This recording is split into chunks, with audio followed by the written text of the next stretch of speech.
Salut les esprits nomades, j'espère que vous allez bien, ici Andy Spitz. Alors aujourd'hui on va parler de apprendre à s'aimer. Donc si vous aimez un petit peu le contenu de mes vidéos, je vous invite à mettre un petit pouce tout de suite ou à vous abonner, ça fait toujours plaisir. Alors comment apprendre à s'aimer? Je pense que la première des choses pour apprendre à s'aimer, que ce soit vous ou qui que ce soit d'autre, d'accord, il faut apprendre à se connaître. Et je crois que ça c'est une grande erreur qu'on fait, c'est de vouloir apprendre à s'aimer alors que il y a plein de choses qu'on ne connaît pas de nous-mêmes. Il y a plein de choses qui sont dans notre inconscient et qu'on n'accepte pas. À partir du moment où on veut réellement commencer à s'aimer, ça veut dire accepter chaque facette, chaque partie de notre être, puisque on est bien plus qu'une chose. Si je suis menuisier, je suis bien plus que menuisier. Je suis aussi un père de famille, je suis un compagnon, je suis un mari, je suis plein de choses. Et j'ai des facettes qui me plaisent beaucoup et j'ai des facettes qui me plaisent parfois un peu moins. Par exemple, moi je sais que j'ai une facette qui est je suis fainéant. Et j'ai appris à l'aimer cette fainéantise parce qu'en fait elle me guide dans certaines choses. J'ai découvert que j'étais fainéant et ça c'est un autre sujet. Quand en fait je n'aime pas du tout de faire les choses, je deviens très fainéant. Pourquoi? Parce que ça m'emmerde pour le dire platement. Donc j'ai vraiment envie de parler avec vous du fait de pouvoir découvrir chacune de ces facettes et de pouvoir les accepter. Parce qu'à partir du moment où j'accepte certaines parties de moi et je n'accepte pas d'autres parties de moi, qu'est-ce qui se passe? C'est qu'il y a un conflit interne. Je ne peux pas m'aimer pleinement, je ne peux pas être complètement en amour avec moi-même s'il y a des parties de moi que je déteste. Tout comme s'il y a des choses que j'ai fait dans mon passé dont je ne me suis pas pardonné. Parce que j'ai peut-être vécu des choses, j'ai peut-être fait des actes, j'ai peut-être eu des comportements, j'étais peut-être d'une certaine façon. Et aujourd'hui, à l'heure actuelle, j'ai mis ça de côté, par exemple dans ma tête, je l'ai obscurci, je ne veux plus le voir. Comment est-ce que je peux réellement m'aimer à partir du moment où je n'accepte pas tout ce que j'ai été et tout ce que je suis? Techniquement, c'est impossible. Je peux m'aimer en partie, mais comme je viens de le dire, je m'aime en partie. Je parle ici de s'aimer complètement pour trouver l'harmonie interne, pour pouvoir trouver cet alignement qui fait que je suis serein et que je sais exactement qui je suis. Parce que c'est une des choses, on parle beaucoup d'ancrage, etc. dans le développement personnel. Le meilleur ancrage que vous allez pouvoir faire, la meilleure des choses que vous pouvez vous accorder, c'est vraiment de pouvoir être en connaissance de vous-même, savoir exactement qui vous êtes. Parce qu'à partir du moment où vous savez profondément qui vous êtes, il n'y a plus personne autour qui va pouvoir vous dire qui vous êtes, ce que vous devez faire, etc. Et ça, je crois que c'est d'une importance cruciale, particulièrement à l'époque actuelle. Savoir connaître nos valeurs, connaître nos différentes facettes. On est comme un diamant. Et dans un diamant, il y a plusieurs facettes. Par exemple, moi, pour vous donner un exemple, moi j'ai été un danseur, un artiste, homme de scène, où j'ai fréquenté beaucoup les scènes, un peu partout dans le monde. Et pendant très longtemps, j'ai réfuté et je ne voulais pas accepter et j'avais beaucoup de mal avec la partie en moi qui était une partie, je suis un peu fermier. D'ailleurs, la plupart du temps maintenant, quand vous me voyez faire des vidéos, c'est très souvent à l'extérieur. Je suis un homme de la campagne, je suis un homme d'extérieur. Vous pouvez me mettre 10-12 heures dehors à travailler manuellement, ça va être mon kiff. Vous me mettez 3 heures sur un ordinateur, je deviens fou. Et à partir du moment où si je ne connais pas ça, si je ne reconnais pas ça, si je ne me reconnecte pas profondément avec moi-même, bien sûr que j'essaye d'être quelque chose que je ne suis pas. Donc clairement, aujourd'hui, j'accepte, j'assume et je suis même très fier de ma partie campagnard, fermier. J'ai grandi ici à la campagne jusqu'à mes 18 ans. Avant mes 18 ans, je connaissais à peine la ville. Donc bien sûr que c'est ancré dans mes cellules, je suis campagnard, mes arrière-grands-pères étaient fermiers. Mais avant, pour moi, c'était quelque chose de très péjoratif. Donc j'avais du mal à l'accepter. Moi, je voulais être un homme d'affaires, etc. Et je me racontais des choses.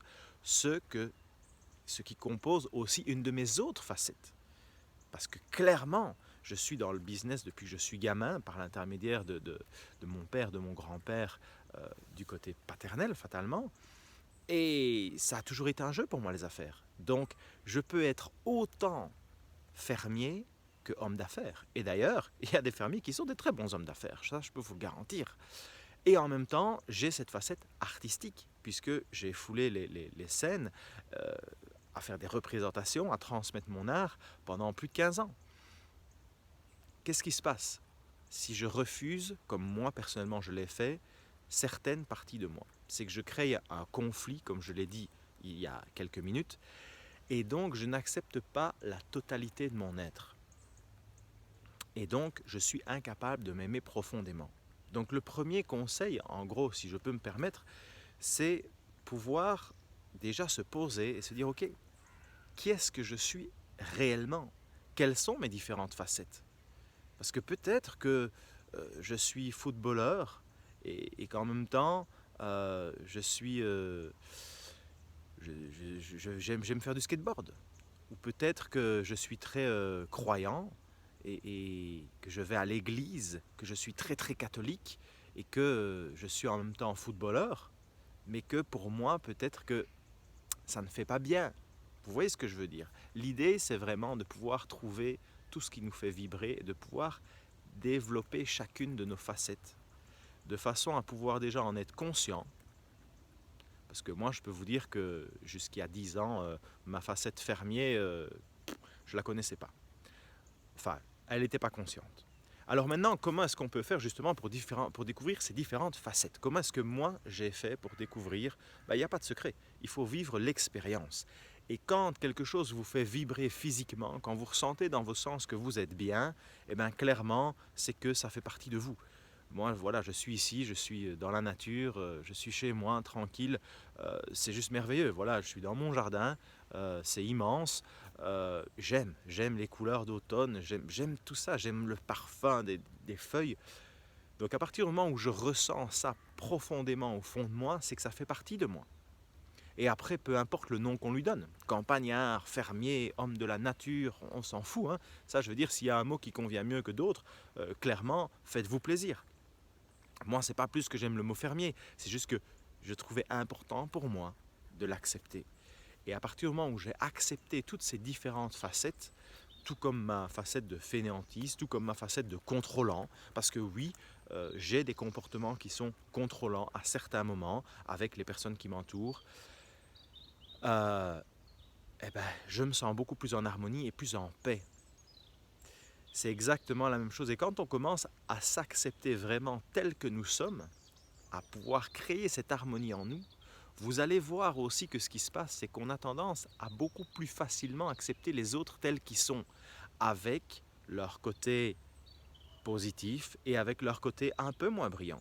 Puisque en tant qu'être humain, on a tous des côtés qui sont très lumineux et on a tous des côtés qui sont un peu moins lumineux, voire complètement sombres. Mais c'est ce qui fait qu'on est humain. Et en général, les côtés sombres, c'est là où on n'a pas encore mis de lumière dessus. C'est là où on n'a pas encore été un petit peu gratté, un petit peu où on n'a pas pris conscience de ça. Et c'est pour ça d'ailleurs que c'est un petit peu dans l'ombre. Donc je vous invite vraiment, clairement, si vous voulez apprendre à vous aimer, plutôt que de passer par 25 000 bouquins, des exercices techniques, etc., passez par l'expérience sensorielle, revenez dans votre corps, vivez des choses qui vous font plaisir, expérimentez au maximum. Allez vous balader dans les bois, allez vous balader dans la mer, enfin faites 1000 choses, testez plein de choses, testez plein de choses. Vous avez envie de faire de la photo, testez, faites de la photo. Vous avez envie d'aller travailler dans un hôtel, mais travaillez dans un hôtel comme réceptionniste. Moi je sais que ça c'est quelque chose que ma femme a voulu faire pendant longtemps, alors qu'elle vient de Sciences Po, vous voyez, donc c'est complètement différent, mais elle me dit, moi j'aimerais bien essayer ça. Ça lui est resté dans la tête jusqu'à ce qu'elle ait essayé.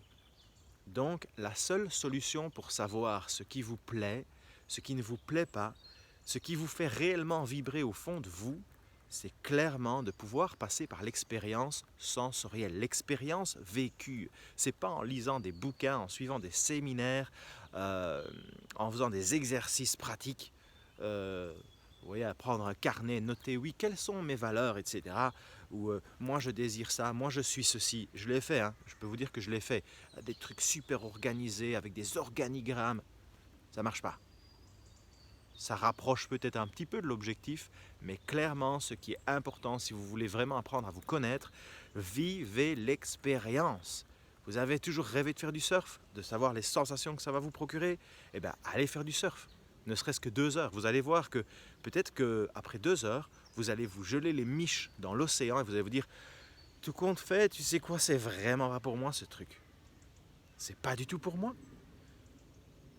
Mais si vous idéalisez toutes ces choses, comment pouvez-vous savoir si elles font réellement partie de vous, si c'est réellement en vous, ou si c'est quelque chose que vous idéalisez parce que ça ferait cool à la télévision, parce que vous avez vu un cool compte Instagram. C'est pareil, maintenant c'est la grande mode de la van life. C'est cool la van life, mais c'est pas pour tout le monde. Mais le seul moyen de savoir si réellement ça fait partie de nous, si on a un côté nomade. Je reviens vers moi aussi parce que moi j'ai un côté qui est très nomade. Pendant des années, j'ai vécu dans des valises. Mais je peux vous dire que c'est pas fait pour tout le monde. C'est absolument pas fait pour tout le monde. Il y a des personnes qui ont besoin d'avoir leur maison, d'avoir leurs racines, etc., de pouvoir vraiment sentir qu'elles sont chez elles, d'avoir tout qui est bien arrangé, etc., et pas de vivre dans une valise et de se trimballer à gauche, à droite pendant des mois, voire des années. Mais tant que vous n'aurez pas expérimenté le fait de vivre dans une valise pendant quelques semaines, pendant voire quelques mois, comment voulez-vous savoir si vous n'êtes pas en train d'idéaliser un concept, idéaliser une expérience, plutôt que de savoir vraiment si elle vous correspond ou pas. Et par toutes ces expériences, vous allez pouvoir vraiment retrouver vos différentes facettes et petit à petit apprendre à les accepter s'il y en a que vous n'acceptez pas ou s'il y en a que vous n'aimez pas trop. Et comme ça, vous allez pouvoir vraiment créer l'harmonie en vous et apprendre à vous aimer profondément. Parce que s'aimer, c'est pas là-dedans. S'aimer, c'est pas dans votre tête, c'est pas quelque chose qui est de l'esprit, du mental. S'aimer, c'est à partir du moment où on arrive à s'aimer, c'est quelque chose qui se vit clairement de façon chimique au niveau des cellules. Et vous sentez que vous êtes beaucoup plus serein, c'est juste un état de gratitude envers soi. Et encore une fois, je parle de gratitude. Et là aussi, j'éveille votre attention sur gratitude. Maintenant, j'ai l'impression que beaucoup de personnes utilisent aussi « Oh, gratitude » comme on dirait merci. Pour moi, la gratitude, c'est pas un mot, c'est pas quelque chose, c'est pas un concept. C'est un état. C'est un état dans lequel on se sent. Et c'est pas un état d'esprit, c'est quelque chose qui est encore beaucoup plus puissant que l'esprit. C'est un état dans lequel on se trouve au niveau biologique, j'ai envie de dire, au niveau chimique. On le sent dans chacune de ces cellules. C'est juste, on est tellement ouvert et tellement apaisé et tellement reconnaissant qu'on est en quelque sorte un peu en fusion avec tout ce qui nous entoure. Et là, je peux vous dire qu'à partir du moment où vous commencez à toucher ça du doigt, parce que l'atteindre, je ne sais pas, moi je ne suis pas là, donc je ne sais pas vous dire si on sait l'atteindre et vivre comme ça toute une vie, j'imagine, mais je n'en suis pas là du tout, mais je peux vous dire que quand vous commencez à toucher ça du doigt, la vie est tellement différente.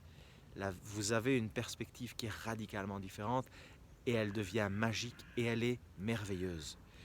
Et s'aimer, là, à l'heure où je vous parle comme ça sur cette vidéo, je sens aussi beaucoup d'amour pour moi. Je peux vous dire que c'est le plus beau des cadeaux que vous puissiez vous faire. C'est juste extraordinaire. Et la vie en est tellement différente. Voilà, Esprit Nomade, je vous embrasse, je vous souhaite tout le meilleur, je vous dis à bientôt et prenez soin de vous et bonne découverte. Ciao!